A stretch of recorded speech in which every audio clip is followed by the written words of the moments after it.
سلسلة الاحاديث صحیحه کې شیخ البانی یو بل حدیث راوړی دی او حدیث حسن حدیث دی د جابر رضی الله عنه روایت باندې پاغي کې عجيبه فضیلت دس بیان کړی دی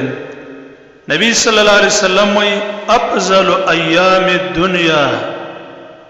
ایام العشر یعنی 10 ذی الحجه نبی صلی الله علیه وسلم فرمایلی دي چې په دنیا کې ډېر د فضیلت والا ورځې هغه د ذوالحجه لس ورځې دي یو حدیث کې دا ذکر شو چې په عملونو کې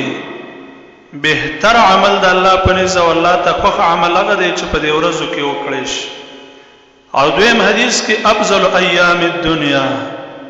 په دنیا کې دا ډېر بهترین او افضل ورځې دي یو صحابي ویل د الله رسوله ولل جهاد فی سبیل الله صحابه مجاهدین خلقو ول الله رسول جهاد هم د دې سره نه دی برابر په دې ورځو کې سړی عمل وکي نبی صلی الله علیه وسلم ته ویل ولل جهاد فی سبیل الله دې ورځو کې عبادت کول اعمال کول د جهاد نه پکې ډیر اجر دی خو نبی صلی الله علیه وسلم به یو خبره وکړه الا رجل خرج بنفسه وماله ثم لم يرجع من ذلك بشيء او هغه سړی چې خپل نفس او خپل مال راخسته یو جهاد ته وتلی مال په جهاد کې ولګي نفس په جهاد کې شهید شي نو داغه اجر ته به څوک نشي رسیدي بل حدیث کې راغلی الا عفر وجهه بالتراب چې په شهادت ورسې او د خپل مخ په خاورو کې ککړ کی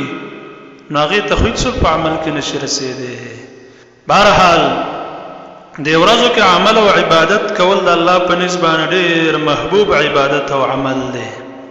ابن حجر ویلي فتح الباری کې د بخاری شارح دی چې د ورځو الله تعالی د دومره فضیلت ولې ورکړی دی لاجتماع امهات العبادات وای زکه په دې ورځو کې ډېر بهترین عبادتونه دي مثلا د عرفه روزه د پکې عمره پکې ادا کیږي به په لسم ورځ باندې حج د بیت الله ادا کیږي او داغي سره صدقات ورکول ذکر اسکار کول پدې کې د نوافل اهتمام کول د جمع د اهتمام کول په مسجد کې ډېر عظیم عبادتونه اضحیه لوی عبادت ته دا پکې الله تعالی راوسته په دې شپو د ورځو کې ابو عثمان یو عالم دی المنذری